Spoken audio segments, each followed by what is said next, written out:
Hi, I'm Tisha, and I just wanted to take a moment to remind you that this podcast deals with the hard stuff in life. We share stories of trauma and triumph, and the subject matter may be alarming to some listeners. Please check the show notes for content warnings and take care of yourself. If you want to support the work we are doing, please check out our Patreon at patreon.com/nowwhatpod. You're listening to Now What, a podcast where we celebrate the human spirit by sharing stories of strength and resilience.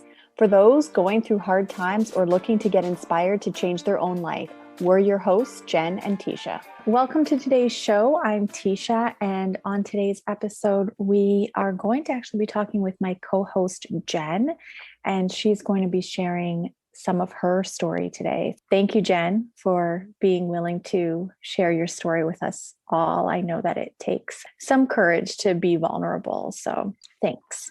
It does, and actually, I'm more nervous about this. I've kind of talked a bit about my story on some other podcasts, but not going to lie, it feels different right now.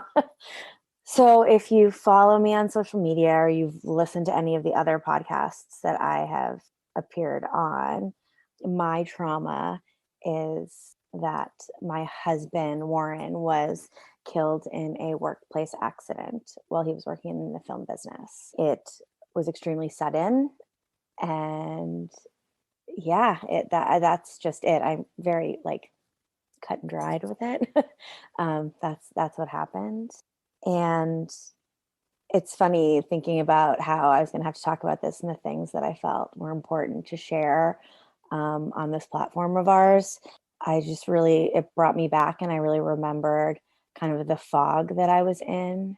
Mm-hmm. That whole day from the second I got the phone call. My sons and I were at the beach, and I called Warren to ask about some pizza place that was near this beach that him and his crew really liked because they had been shooting a movie out there the summer prior. And the last thing he said to me was like, "I gotta go, Jen. I'm flipping a car," which I realized does not sound standard to the average person. But in our world, that was a very okay, whatever, go flip your damn car kind of a thing. That's what he did. Yeah, that's what he did. And in retrospect, I have a lot more respect for how dangerous his job was, but he was just so confident about it that you never questioned it. You know, it's like, okay, yeah, flip your car. And about 20 minutes later, I got a call from one of his crew who I just assumed was calling me about the pizza place. And, was told there was an accident. And at first I was a little bit put off because, again, what, an accident? Is he bleeding a bit? Was a bone broken? Not that that's even happened. But again, it was just so outside of the realm of possibility that anything would be worse than that. And something just told me that I had to leave. And so I left, and I didn't know. And we were an hour away from home. I drove to a good friend's house. I had the kids in the car. I was freaking out, but I still didn't know. I knew there was something with his head, and then there was a lot of blood, and that was it. And it's funny how your brain kind of compartmentalizes when you're in those moments. I remember sitting in the car as I was driving, and I had very thankful we had an entertainment system in the car, and I put on Scooby-Doo for my kids and turned it up really loud in the back seat so I could call my mom and call whoever. I didn't even know what I was calling about, but I do remember thinking to myself, I'm not going to be a widow. To then, get to my friend's house where I knew the boys would be safe no matter what I had to do. And one of Warren's business partners showed up, and he told me that he was gone. And I just remember screaming. Mm-hmm. I know we went to the hospital. That was a really weird experience. Again, I think my ability to compartmentalize really kicked in because, at one point I remember sitting waiting to talk to the doctor, and one of our really good friends was actually with Warren in the ambulance and when he died. And so she was sitting with me. I remember thinking, I might throw up when I talk to this guy. And she's like, I already have. And she was like, here, look, they cleaned it out and gave me the garbage can. I mean, what she saw, I can't even fathom that. And all the people that were there that day, because the doctor said, he's in the room, we'll take his hand out of the sheet, but I don't recommend you looking. Which I was okay with. I mean, as okay as one can be, but just if the doctor's telling you not to look, I'm pretty comfortable. You're going to take the doctor's Yeah, that's recommendation. not, and especially once I went in there, like, I don't know if anybody's ever been in that position before, but he wasn't there. Like, that wasn't him. Right. I don't consider myself to be a religious person, um, but I am more spiritual. And there was at that point, and I'm not even entirely sure how long he had been dead, but it wasn't him. It was his hand, and I knew it was him, but it was cold and it wasn't. And in some ways, I feel like for me, that was better. I was uncomfortable sitting there, but more because I actually like really hate hospitals, like a whole bunch. Like, I remember going to do our hospital visit before we had my oldest, and we left and I was like, maybe we should do a home birth. I really think a home birth is a good idea. And he was like, no, it's a month away. No. Yeah. But I like my ability to compartmentalize, and just being really fortunate that he was in the film business and extremely well known and respected here in Toronto. And I had my own people in the film business. The amount of support that I had at the hospital was unreal. I just had people around me like lifting me up and taking care of me and as best as they could. Yeah. There was not much to say on that day. It was just surreal. I talked to some people on the phone, and I had to, again, because he was working in TV, I had to approve a press release. I mean, I didn't have to approve a press release, but my very good friend who was at the hospital, who is just really good at managing that kind of stuff, she said, studio is going to put out a press release. And she goes, you want to see it first. And I was like, what? She goes, you Fair. want to see it first. And I was like, yes, I absolutely do. I mean, and not that it would behoove them to say anything wrong or, that I wouldn't approve of, but it's still our life that we're talking about here. So, Yeah. I was very lucky to have that. We did that, and really good friends were there who, it's very weird looking back that they weren't the people who were called to come get me to begin with. But I was like, I just remember at one point, like, once his family got there and they had to take him away, I was like, I'm done. I need to leave. And so they brought me back to where my kids were. And my biggest fear that day, I had two big fears that day at the hospital. And that was all I could worry about, was his parents lived very far away, and that they get there before the coroner's office had to take him away, because he was their only son. They have daughters, but It's their child. their oldest, like he was the whole family's almost everything. So, just making sure that they could get there. Mm-hmm. And again, going back to the compartmentalizing, I realized I knew somebody who worked at the coroner's office. So talk about a really weird message to get on Facebook Messenger from somebody you hadn't spoken to in a little while. Right. I'm kind of known, I feel like, as the person who knows like lots of people. Showed on that day. Right. But it was just and like somebody was like, of course you're doing this right now, Jen. Like, what? But then also was, how do I tell my children? Like, they knew there was an accident. And even like as we were driving before I turned on, or as we were getting ready to drive before I turned on, the movie, Logan said to me, he's like, Mommy, it's upsetting me. Please stop talking about the accident. Right. Because I kept calling people and, Because he was getting scared. Yeah, obviously, because he Yeah. could tell that I was getting scared, because we literally had just gotten to the beach. They had just gotten in the water, and it was like a perfect summer day. And Mm-hmm. I had to like get them out and get them changed. And our favorite beach that we like, it very well, Tisha, it's a long walk to the bathroom. It's a long walk to the car. It's like, and I have this 4-year-old and 6-year-old who wanted no part of leaving. So it was, so there was all of that. I was fortunate enough to have a very good friend who had gone through something similar, who had what's called a child life specialist. I never knew this existed before, who gave me a call and kind of talked me through generally how I could tell the boys. It's probably the hardest thing I've ever had to do. I imagine. And especially because, they had been playing all day at a friend's house, and like, they knew Being there was an kids? accident, but they were having a great old time. They were playing with their neighbors. This is a pre-COVID world. This is 2019. And, Logan, who was 6 at the time, like lost it. And Wyatt, who was 4, was confused a little bit and was a little bit sad, and saw his brother was crying, so he knew it was a big deal. And then he started laughing and asked to go out and play, because he's 4. And they were running around the cul-de-sac and, having a grand old time. and even Logan, he was crying, but then eventually he stopped. He was like, can I go play? And of course he could go play. Yeah. It was just so weird. And being there at our friend's house. And I have a lot of friends and acquaintances in this neighborhood. And, Warren was always happy to hang out with everyone. But this friend's house who we were at, like, they were our friends. Just 4 days ago, we had been at my in-laws' cottage with them. Like, we did things together. Right. And, waiting there for my mom, who literally turned around from wherever she was driving to go home and get her passport to come before she even knew what was going on. Mm-hmm. To then come back to our house. And after that, like, I remember that day very clearly, but the rest of it was just like a fog. Yeah. I'm so impossibly fortunate for the people in my life and for all that they did.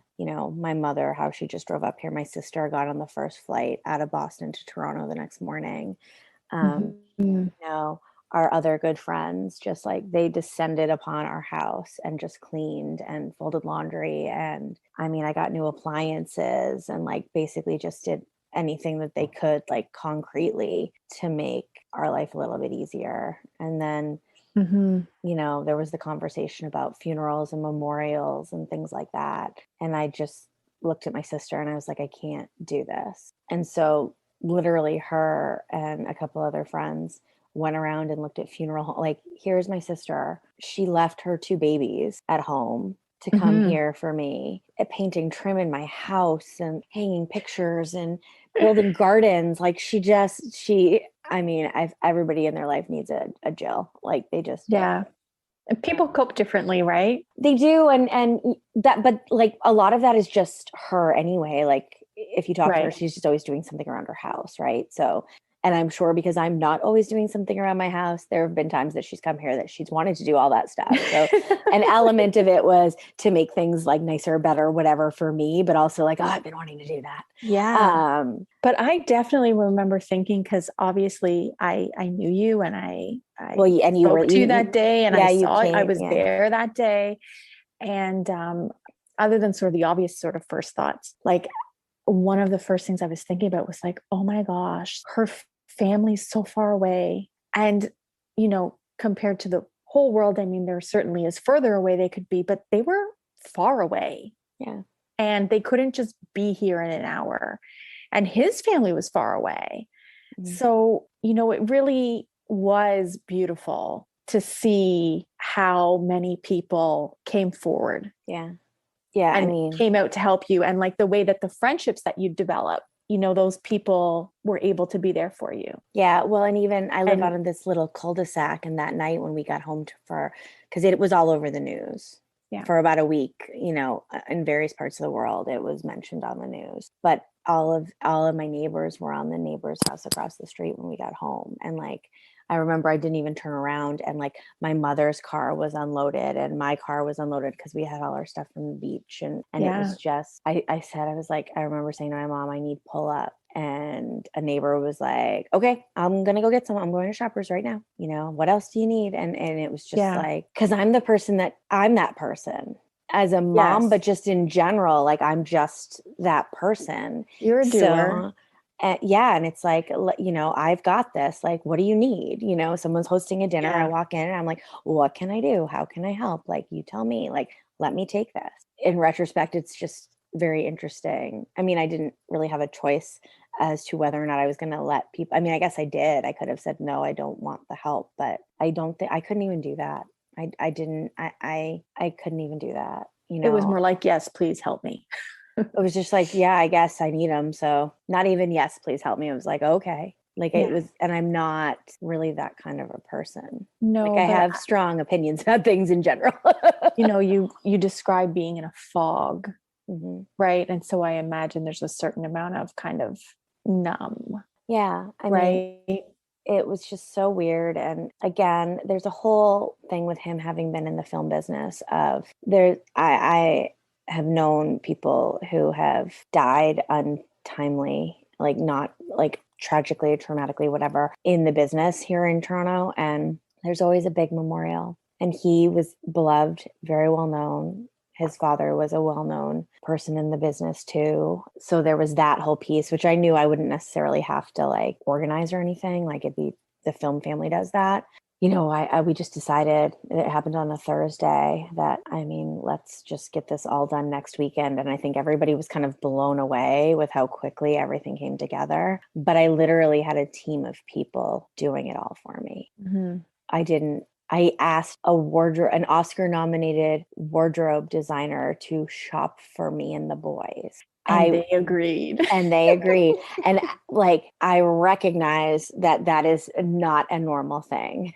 But I just kind of was like, at some point, I think I was able to acknowledge that I would want to do anything I could to help someone in my situation. And I guess I kind of just took for granted that people felt that way. Yeah. And they did. I don't know.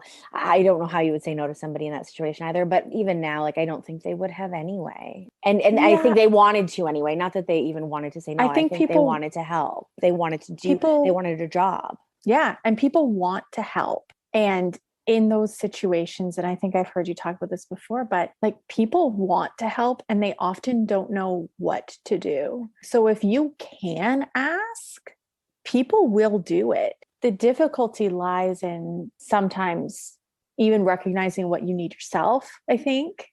Yes. And being able to ask, like if you can articulate it and you do ask, people certainly will help. Yeah. Well, and I don't think in general did I know what I needed. No, but I knew I needed something to wear to a funeral, and I knew I needed something to wear to a memorial, and I knew somebody who could shop the pants off anybody else I know. And and he came to measure me, and he's like, "What about the boys?" I was like, "I don't freaking know. Yeah, they need stuff too."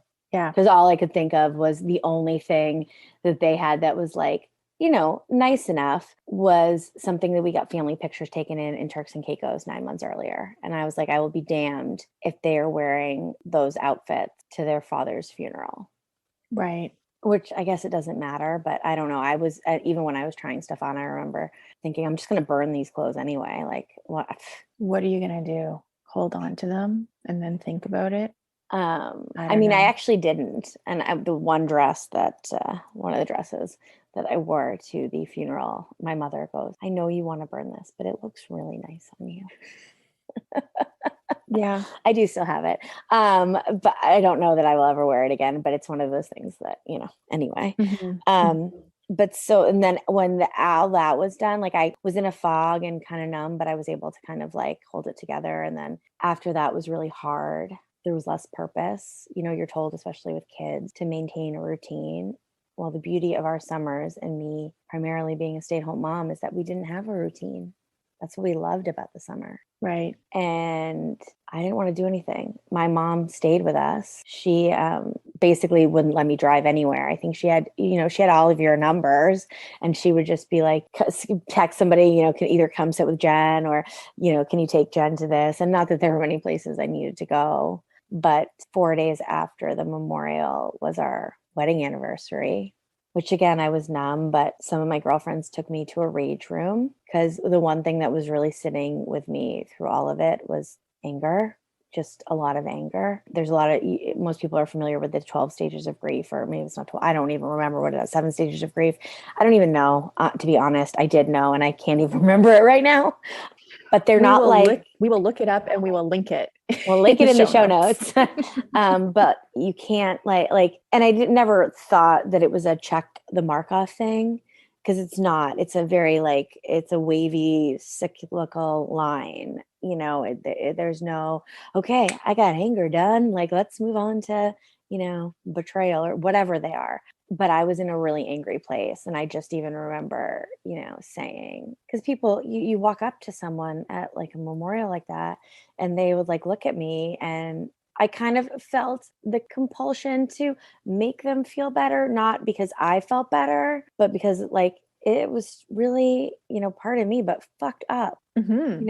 I would literally look at people and I would just go, "What the fuck?" And I'd hug them. My mom, if she's listening, is mortified right now, because it's against anything ladylike, but that's not me anyway. And it's definitely not anybody in the film business. And I would say to people, I'm here and I'm okay. And I was able to like get up and speak in front of 300 plus people at the memorial because I was pissed.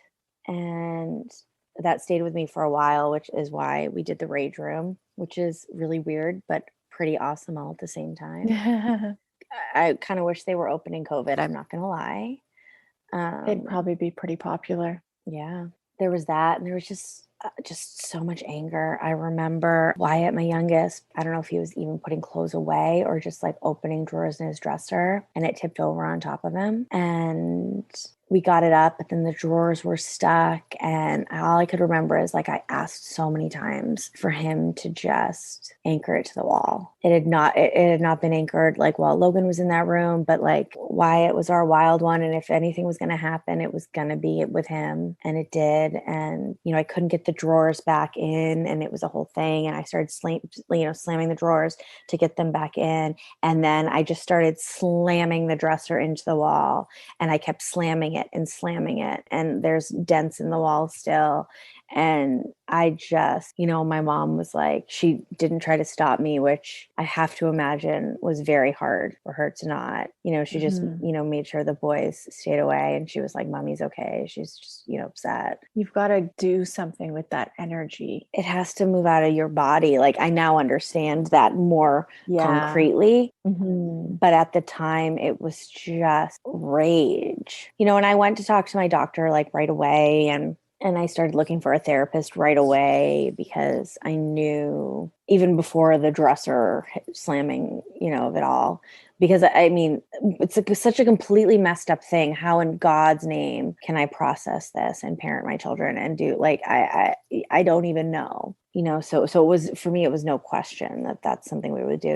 I sought out family therapy and a therapist for Logan, my eldest, and all of that. And eventually I ended up going on antidepressants because it was kind of a concern prior to all of this anyway. Right.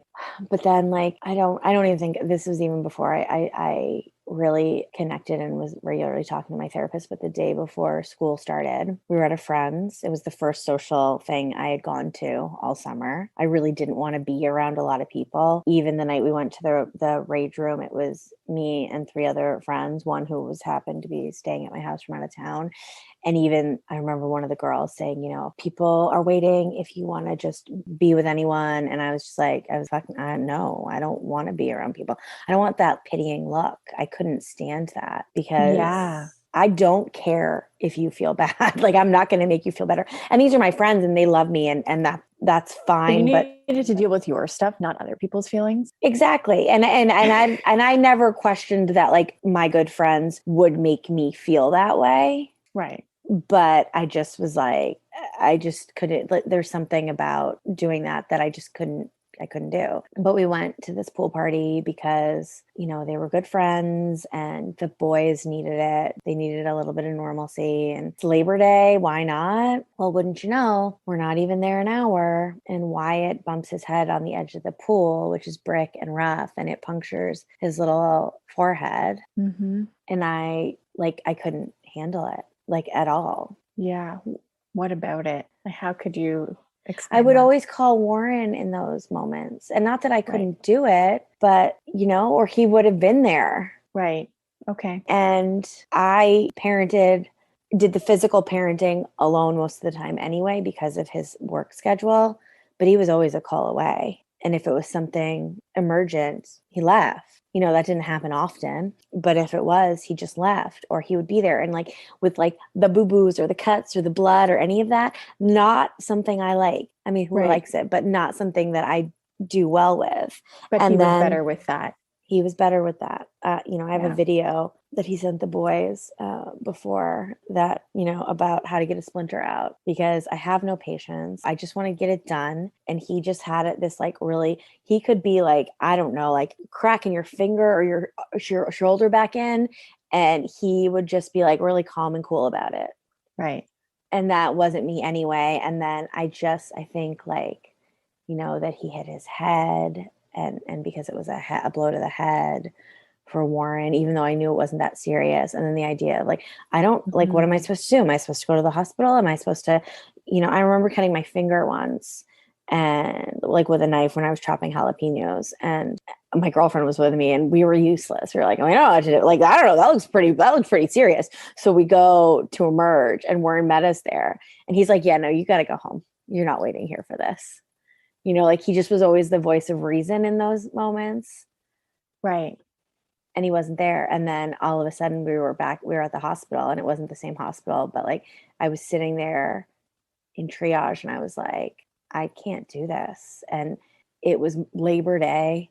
Everybody's at the hospital because they can be, because people are drinking and being morons. Like, I mean, I don't know what the deal is, but there were a lot of people there, and it was right before their first day of school, and it was Wyatt's first day of school ever, which was another whole thing too. Mm-hmm. And I'm thankful that I said, I don't hide my feelings from my kids. And this, if anything, in this experience, it's impossible to, but I have to sit there with my 4-year-old on my lap and tell this triage nurse, like, look, 6 weeks ago when I was in a hospital, this is what I was dealing with. And if there's anything you can do to help me get out of here faster, I would really appreciate it. Mm-hmm. And they did, and they were wonderful. And within an hour and a half, we were out of there, which anybody who's been to the ER in Toronto knows that's pretty good, I think, especially on a long weekend Monday. Yeah, just like being there, like I felt like I was back there again, even though it was different and everything, but it was just,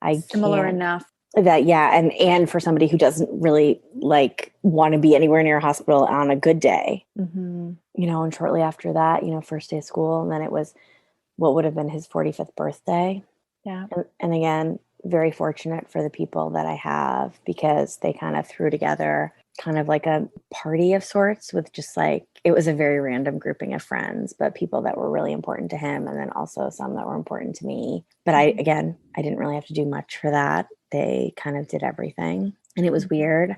I just felt really disconnected. I've written before that through this whole period, the best word I can think to describe it was that I just felt unmoored. Like I was just like a boat just floating, Mm-hmm. Because we had been long distance in the beginning of our relationship, because I lived in California and he lived here. And we kind of just agreed, like there was like he was home. Right. And didn't matter where we were. He was home. He's the anchor, like going with your unmoored analogy, right? Yeah, he just was. Mm-hmm. He was solid, and then it was Canadian Thanksgiving, and we went to my parents' lake house, which was really great because that was very different from what we had ever done. Before that was Logan's birthday, which I was really worried about that. But my sister came and my friend helped me throw. And of course, my son, I'm very pro paying somebody and going somewhere for a party so that it's just easy and my house doesn't get trashed. I don't have to clean well, he wanted his birthday party at home, and you can't say no to a child who has just lost their dad. Yeah. So many milestones, like you're describing, so many. Yeah.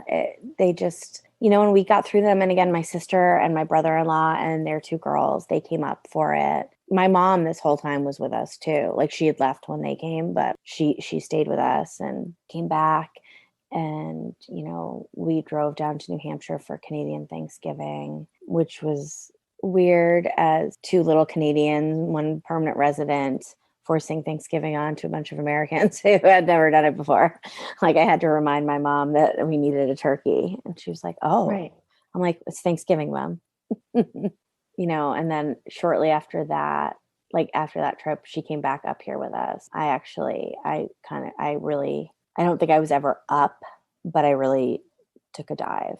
My mood, I was yelling at everything. Mm-hmm. My mom, just her presence highlighted for me what was missing. She was here to help and she did as much as she could. And, I can't even imagine what it was like for her, not only because she loves us so much, but she loved him. Yeah. I feel like, especially after Logan was born, because I would go to sleep really early and she came up here whenever she could, and they would just sit up downstairs. Mm-hmm. And I swear to God, they would just rip on me. Like they legitimately had their own relationship. I remember, your mom driving up here as soon as she could, and watching what was happening with your family, and watching your mother. And I remember kind of being really struck just by how, like, you're always a mom. Mhm. You are an adult child, you are a mother yourself, but that didn't change that your mom was here to, like, come and take care of you, and she dropped everything just like you would do for your kid. Mhm. Like, I just remember watching that and just being like, wow, this is really touching, Yeah, I mean, right? I don't appreciate her enough at all, even still. But it makes sense what you're saying, that her presence was like, mom's here. And that's weird because mom and she's doesn't been live here here, for 3 months. but she's living here because of who's not here. Mhm. It Yeah. makes sense when you say it like that, that could be triggering. I don't do great with unknowns. I mean, I don't know anyone who does, frankly, but like I remember when I was pregnant with my second, I was really stressed out about how I was going to manage 2 kids being on my own most of the time.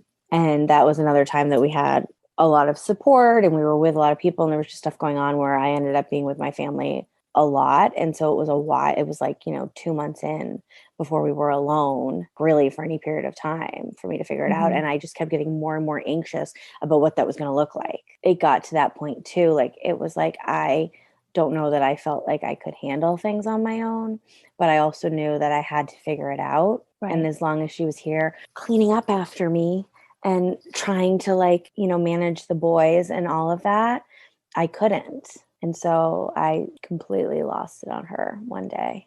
And she was going to go stay in a hotel for the last 2 days, and she would not in a mad way, just in a I know, I and I'm recognize gonna you need leave, space. and I'm gonna leave, and I'm like, you can't go stay in a hotel, mom. And thankfully it was like the marathon, so hotel rooms were stupid expensive, and she refused to pay that. But I was like, and she's like hiding in our guest room, and I'm like, Mom, you don't need to do that. I think we were at like freaking elementary school cross country race, and there was just something about that. Like I remember being at one with Warren. We were both like freaking amazed that he was even doing this. Like he's not that kid, and to see him like working at something so hard, it was like crazy. And that he wasn't there, and there were all these dads there, and Mhm. I couldn't handle it. We went through, American Thanksgiving, which was like the first big family meal that we had had since Warren died. And I just remember Thanksgiving was always my favorite. Like it's my favorite holiday, American Thanksgiving. And we did Friendsgiving here, like that we do. And that was probably the only thing that I didn't even question, as much as I didn't want big things. I just knew that we had to do that. Mhm. It's a tradition. There was something about it that it was less like, well, this is just what we do. It's like, no, we have to do this. And the irony is that we had a very wonderful baker bake a bunch of pies for the reception after the funeral. And I had a whole caramel apple pie in my freezer that I pulled out on that day, which I felt was like kind of a funny little thing to have, funeral pie, as I called it, as for dessert for Friendsgiving. Something about that felt good, and it worked for me. And I mean, but then sitting at another big family dinner just didn't. And I don't know why. I was no less loved or more loved in either situation. Yeah, I don't know. And then came the Christmas holidays, which were hard. But again, I called some friends. I was like, yeah, I need help. You got to get me a Christmas tree. Like, I'm not doing that. There were people around us, and we went to Disney World because that had been planned, which initially seemed like a really good idea. And I still don't think I would change it. But, Logan ended up getting the flu and having to deal with all that while trying to coordinate getting our stroller rental and, doing all of the things. And anyone who has kids likely knows that you can be with family or people who want to help, but 9 times out of 10, they just want you. And that's how my kids are. Like, if I'm there, it doesn't matter what other help is available. Your mom. And especially when the one is sick, right? Like, I mean, come on. And I remember sitting at, the various character meals and family meals that were planned, because we were there with my entire family. And each one stung just a little bit more. And like, how do I tell my parents who gifted us this amazing trip?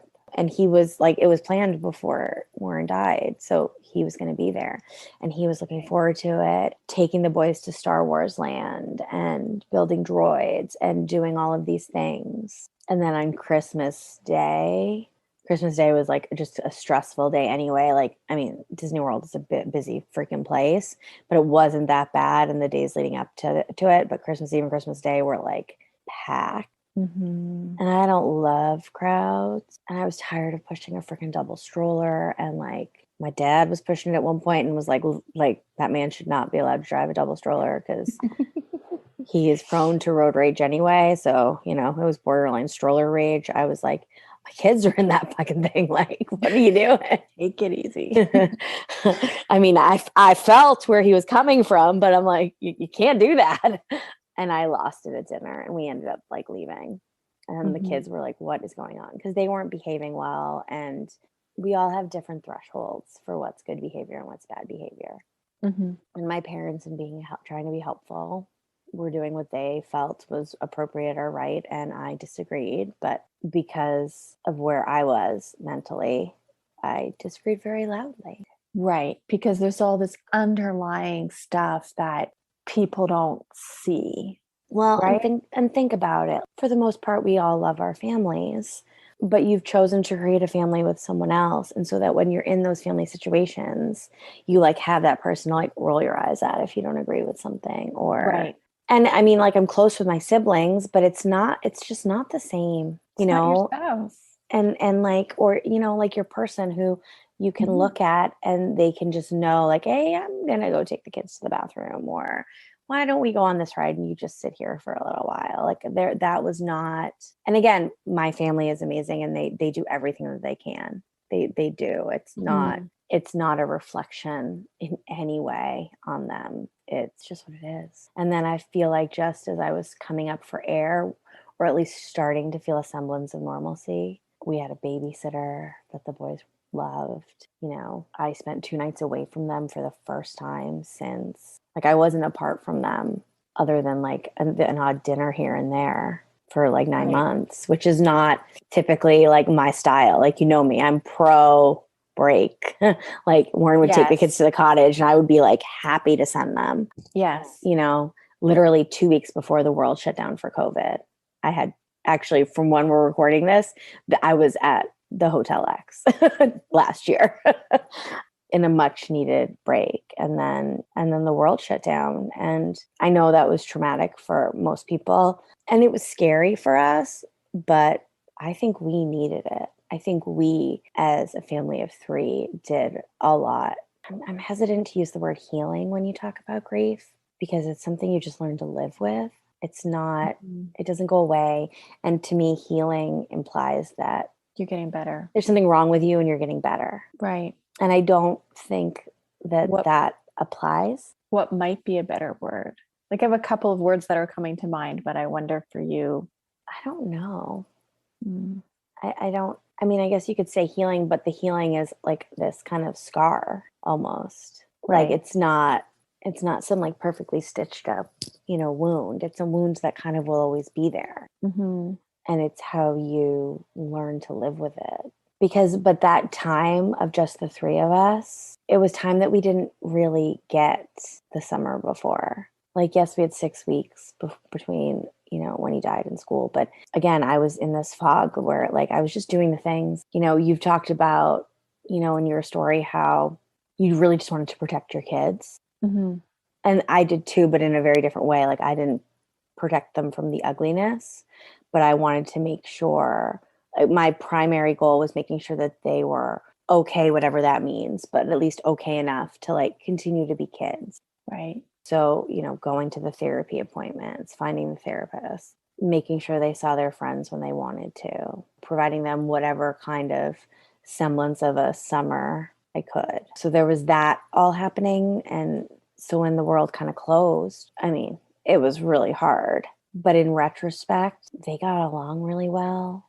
Mm-hmm. We really just leaned into just being together and figuring things out. I mean, I would say through July, we were, aside from like desperately missing family, we were okay. Yeah. And figuring out, I guess, really what things look like when it's just the three of you. And what is that dynamic going to be without the family and the friends and all of that and all of the distractions. Yeah. Right.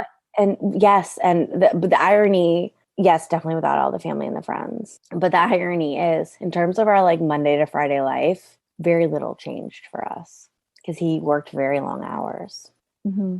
The weekends still, even now, are very hard. I have weekends that are extremely hard, especially in COVID, because there's only so much happening as we currently sit in lockdown still. Because I was always so fiercely protective of them because he worked so much.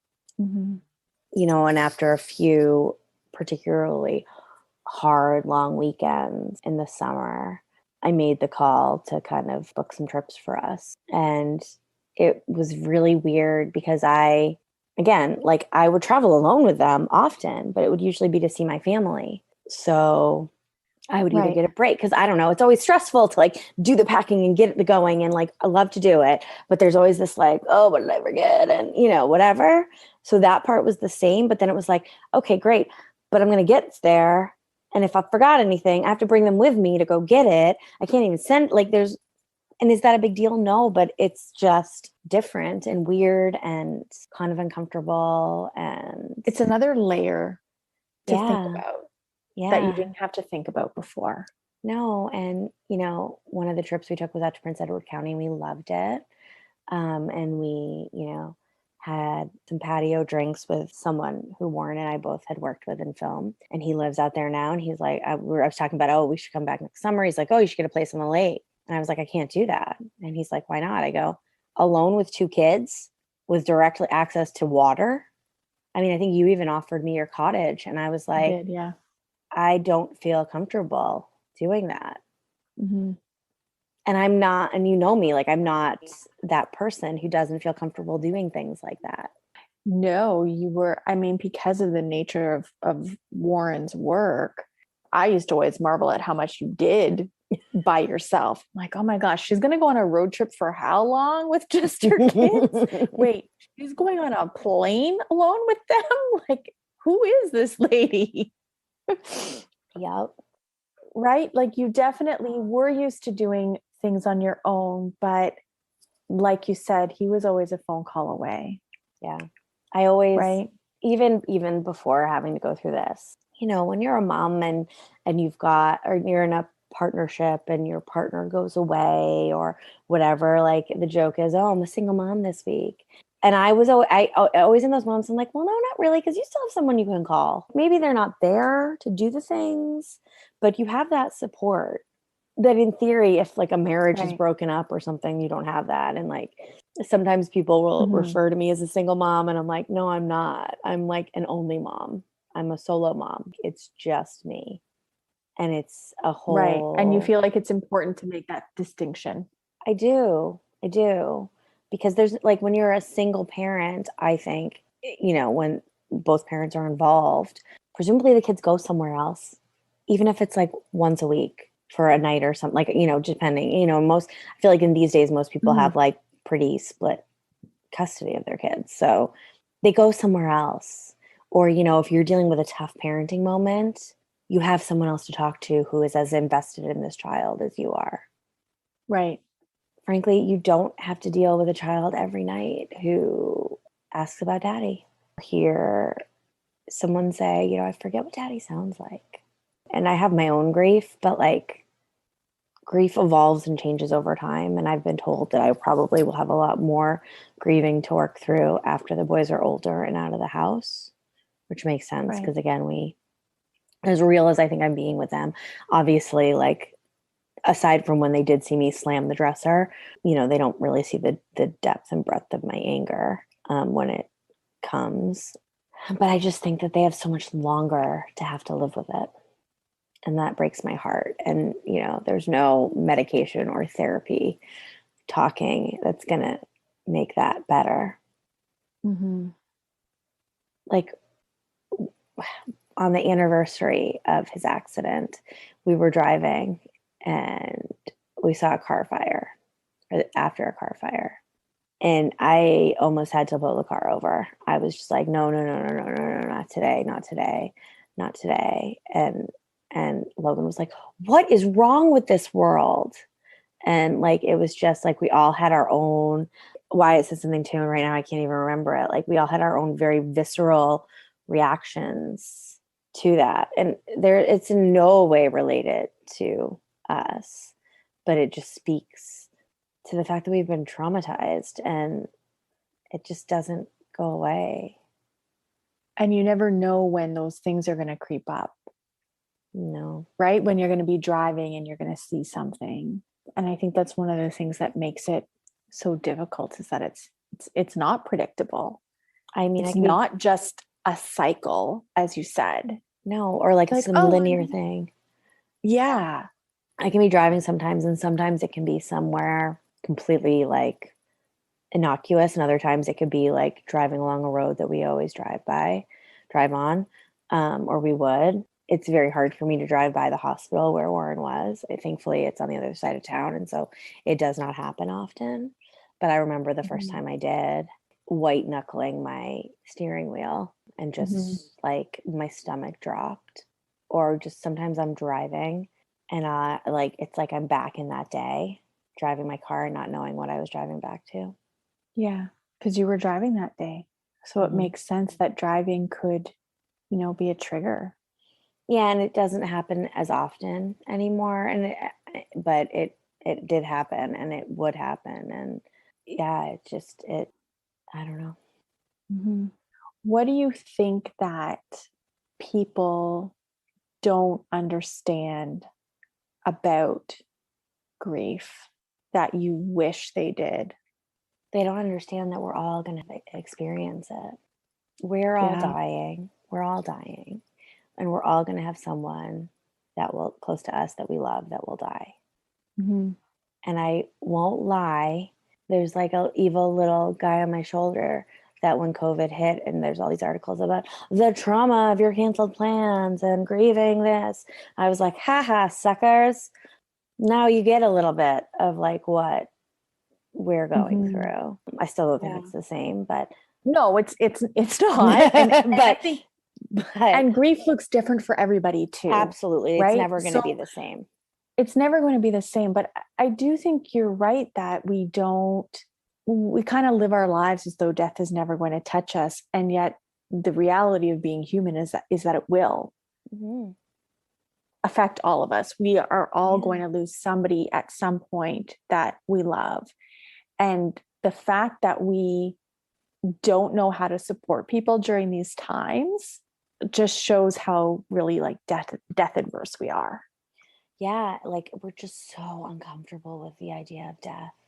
It's so interesting.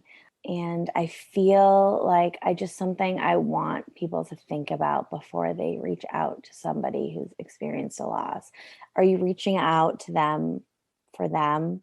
Or is it maybe deep down, like think deep down? I don't think people are bad, but I think a lot of times it's more about assuaging your own feelings than really being about that person, because the whole thing makes you very uncomfortable. So you're getting over that uncomfortableness by like saying, oh, I'm here for you, or I'm sorry, or whatever it is you have to say, because you can tell.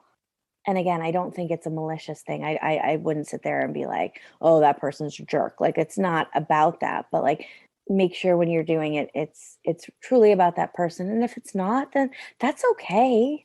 Everybody can't be like thinking about everybody else and their own problems all the time. And don't ever say to somebody, anything I can do. Just do something.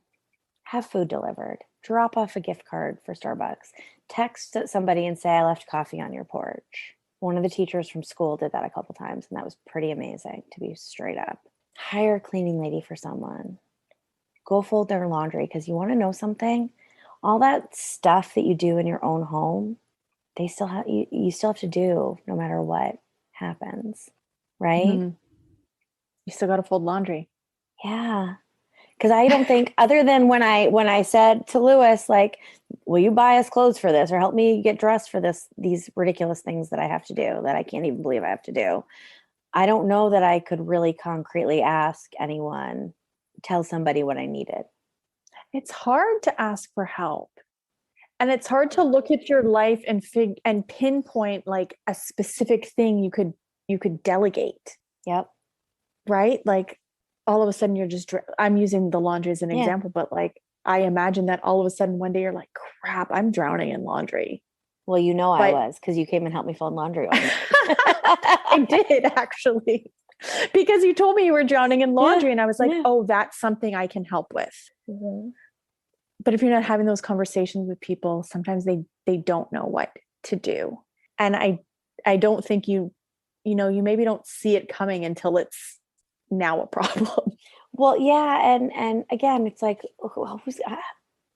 I'm going to say, come help me fold my laundry.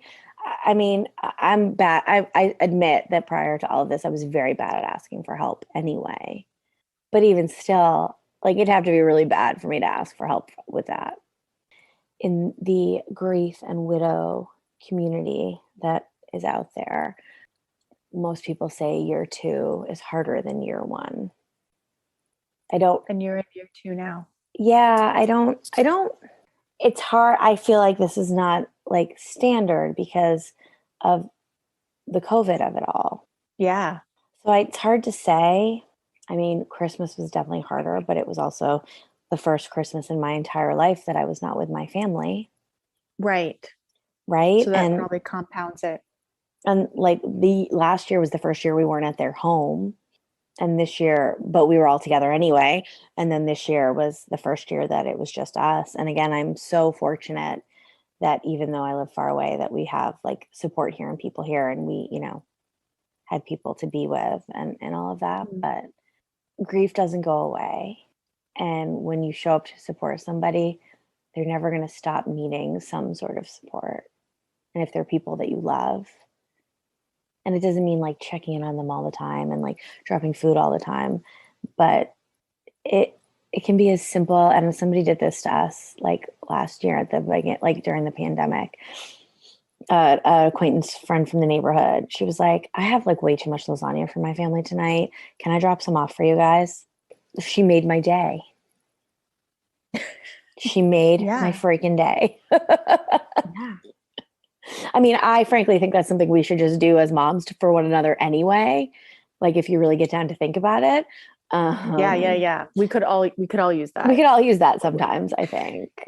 But if you know someone who's gone through something, and even thinking back to what you were going through, like I kind of kick myself that it never occurred to me to do that, knowing what little I did know about what you were going through, because it's the same kind of situation. If you're thinking about someone and you think that maybe they could use something, just do it. And even if it's just that, emailing them a freaking Starbucks card, it's so silly, but that stuff matters to people.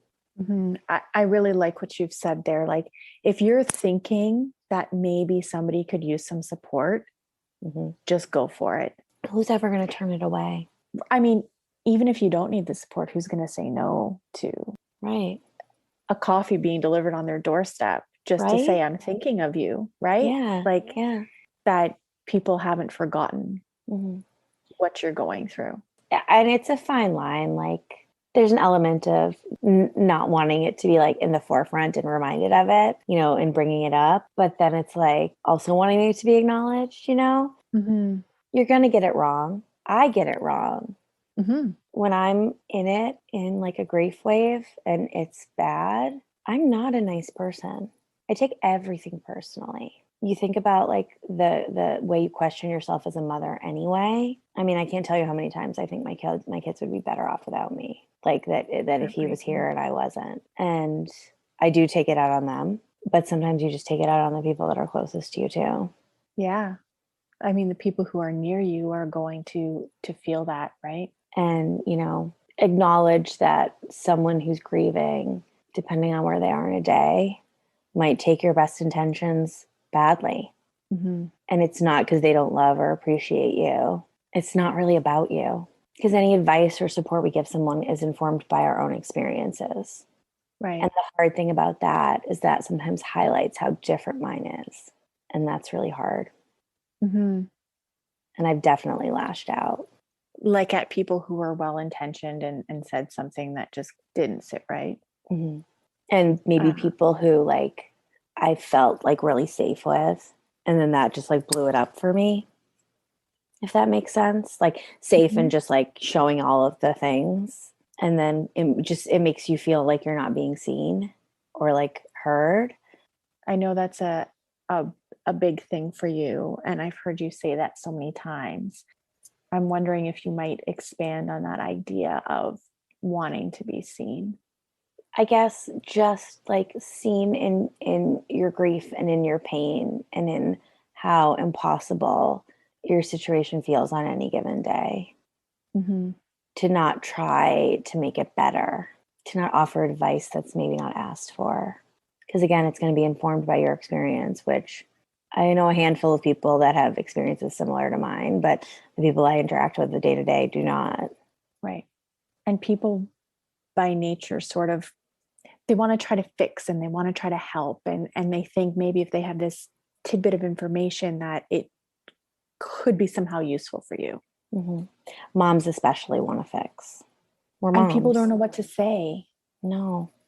And that's the thing, like most of the time there's probably nothing you can say. So just be willing to sit with me in it and acknowledge that you don't know what to say. Right. Yeah. I think that that's okay. And maybe this is just, my experience, but the more, widows and people in my experience that I talk to, it seems it's common. And it stems from, well, for me, most of the people I interact with are mothers. And as moms, we want to fix everything. Yeah. For the people we care about. Nurture. For the people we care about, that's just what we want to do. That idea of sitting in it with somebody, sitting in the mud is not comfortable, right? We want everyone around us to be comfortable. Right. So that's part of it. It's okay to say, I think what I'm taking from it is like, it's okay to say, I don't know what to say. Yeah. But I'm just going to sit here with you. Yeah. And acknowledge that this all sucks. Yeah. one of my very good friends, very shortly after this, she was like, the hashtag for this is fuck this shit. Because it's so messed up and yet it's life, And so you have to accept it and keep moving on with it. So I don't know. I mean, I don't know. I don't know. It's messed up and hard and you're still in it. Well, yeah, I mean, it's like we'll always be in it. And it'll ebb and flow. I think they call them grief waves for a reason, because they kind of crash on you and they can lay you out. Yeah. Like the holidays laid me out for almost 2 months. That was probably the longest kind of resurgence I had since everything. And it's almost like sometimes I wish like I could just wear a sign. I'm in it right now, or the way like if someone says something when they're drunk or whatever and you kind of just like write it off like, oh, they were bummed, like whatever, right? Like, I wish I could get that, like, you want a disclaimer. I want that kind of a pass. Like, I'm in it right now, I can't be held accountable for anything I say because I'm in pain. And sometimes when I'm in pain, I want somebody else to be in pain too, and that's childish, but that's human. I'm working on it. It's not something I'm proud of, but it's just part of my process. We'll have to get you a shirt made up somehow. Well, my girlfriend and I we're like, we need like widow shirts, back off. Well, we don't want to talk to people. Yeah. Okay. Thank you so much for sharing with us today. Thank you for listening. It's been a long journey for you. And as you said, you're still in it. You're going to be in it for a while, but it's really brave of you to talk about it and try to help other people, just normalize some of the things that you're feeling. And, on your social media at Boy Mom on the Move, you are very vulnerable and you share about things, as they're happening day to day. And I think that while that might be helpful to you, I think it really is helpful for other people, just in terms of, helping people with their own grief, but also helping people understand really what it's like and help people build empathy for one another. Yeah, I think that's huge. Right? Isn't that what it's all about? I think so. All right. Okay. Thank you. Thanks for listening to Now What? If you've enjoyed this episode, leave us a review. Your ratings and reviews help more people like you find our podcast. Don't forget to subscribe and share this episode with someone you think would love it. And make sure to find us on Instagram at nowwhat_podcast. Until next time, we're Tisha and Jen. Remember, your hard times are the chance to write another chapter.